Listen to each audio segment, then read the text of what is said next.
Diperkirakan belasan ribu kendaraan lintasi tol Palembang-Lampang, Kayu Agung, Tulang Bawang Barat tembus 2 jam. Sepekan jelang Lebaran Idul Fitri tahun 2024 pada Senin 1 April 2024, kendaraan pemudik mulai berseliweran di tol Palembang-Lampang. Pemandangan tersebut sudah bisa dilihat di ruas tol Terpanggi, Pesar, Pematang Panggang, Kayu Agung. Kendaraan dari berbagai daerah tampak singgah di rest area kilometer 215B wilayah Kabupaten Tulang Bawang Barat, Provinsi Lampung. Mayoritas dari kendaraan tersebut mengangkut barang cukup banyak hingga diletakkan di atas atap mobil. Situasi rest area terpantau langsung oleh tim liputan Seribu Tribun yang sedang melaksanakan program Balik Mudik Palembang Jakarta, didukung oleh Bank Sumsel Bubble dan Telkomsel. Kepadatan kendaraan mulai terlihat di gerbang tol Krabasan di tol Kayu Agung Palembang Betung, Kapal Betung, jelang arus mudik Lebaran 2024.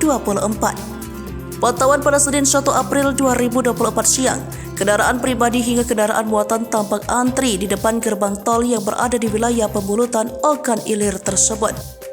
Sudi pemudik asal Kayu Agung, Ogan Komering Ilir akan bertolak menuju Bogor, Jawa Barat untuk bersilaturahmi bersama keluarga di Hari Raya Idul Fitri. Dirinya mengungkapkan telah menempuh 2 jam perjalanan dari Kayu Agung hingga sampai di rest area kilometer 215B. Sempat mengantuk karena terlena dengan mulusnya jalan tol dan keindahan pemandangan di seputar ruas Terpekah. Sudi mengaku ingin merebahkan tubuh sejenak.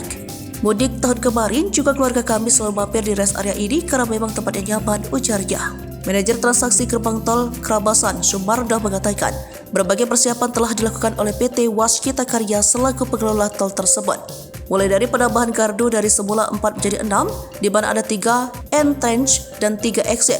Kepadatan kendaraan selama arus mudik disadari betul oleh pengelola tol Kapal Betung. Selain gardu satelit, terdapat 6 unit top saldo dan 8 unit mobil reader untuk mengantisipasi antrian kendaraan akibat pengendara yang melakukan transaksi. Kalau ada pemudik yang belum punya kartu tol, kartunya rusak atau hilang, bisa membeli di gerbang tol Krabasan. Jadi pengguna jalan bagi yang saldo kurang atau misalkan tidak punya kartu, kami ada 5.000 kartu perdana. Untuk meningkatkan kenyamanan bagi pemudik, pengelola tol juga telah menyelesaikan peningkatan kualitas jalan meliputi perbaikan dengan metode strapping, filling overlay, tampal sulam, leveling, marka jalan, dan beautifikasi. Perbaikan jalan telah rampung pada H-10 Lebaran. Bagi pemudik yang hendak beristirahat dapat singgah di rest area pada kilometer 360B dengan fasilitas parkir, toilet, masjid, minimarket, dan tenan UMKM.